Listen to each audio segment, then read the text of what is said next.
23andMe, maybe not. Hi, this is Lindy Geyser with clearancejobs.com. A reminder to like and subscribe to this channel so you get all of our hot news updates. 23andMe, popular DNA sharing website. It's not the only one out there, not the only service that provides this, but when we're talking tech winners and losers of 2024, 23andMe definitely came up on the losers list.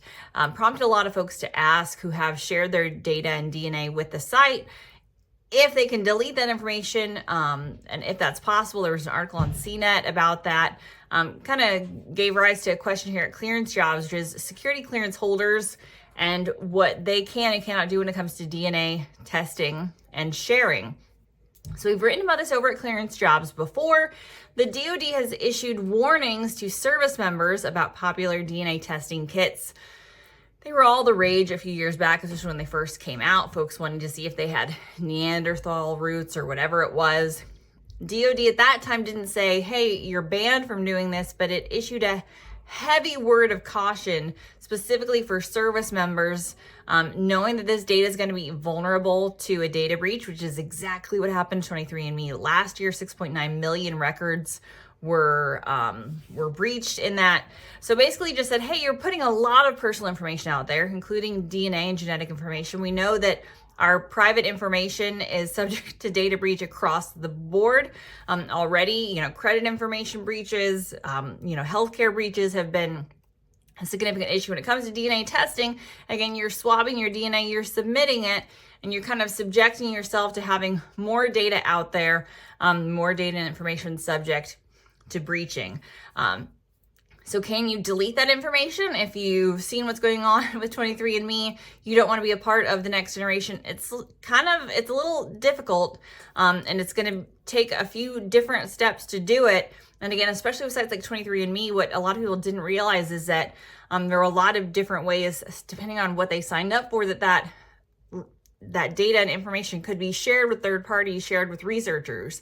So again, even in the case of 23andMe, even if you deleted that level of 23andMe, if you allowed your data or just weren't aware and let it be used for other party research, those research elements might have their own data storage policies. So it's almost like supply chain, right? Supply chain for your DNA, knowing where it goes after the fact is a little bit difficult. And once that data information is out there, getting it all the way back, certainly difficult. So word of caution, I don't know if I think people are still doing this DNA research. It's not necessarily a prohibition, but definitely a word of caution. But I always have to caveat that. We always have the folks who contact us at Clearance Jobs like, hey, I once shared my DNA with the site. Will I ever be able to work for the IC? Don't stress yourself out about things in your past. This is, again, not likely to come up or be asked about in the security clearance process. If you've previously shared your information, you don't need to freak out. We've all lost a lot of data in the 21st century. So information is out there. Don't need to freak out about that, but just be cautious about what you share into the future. Can certainly do your part and try to get your data, removed from sites that you don't necessarily trust that are out there. But yeah, just a word of caution, word to the wise.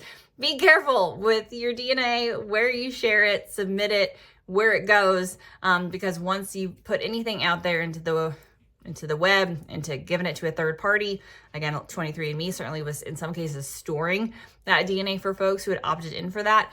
Getting that deleted, destroyed, all of that just requires a lot of steps. Can certainly probably be done, but it's just complex. Maybe not the best step for somebody who's looking to work in national security, but again, certainly not a prohibition for being in the national security community, just another thing, like all things, to be cautious about. So for more on DNA testing, and I'm sure a lot of other things, news you can use, visit us over at clearancejobs.com.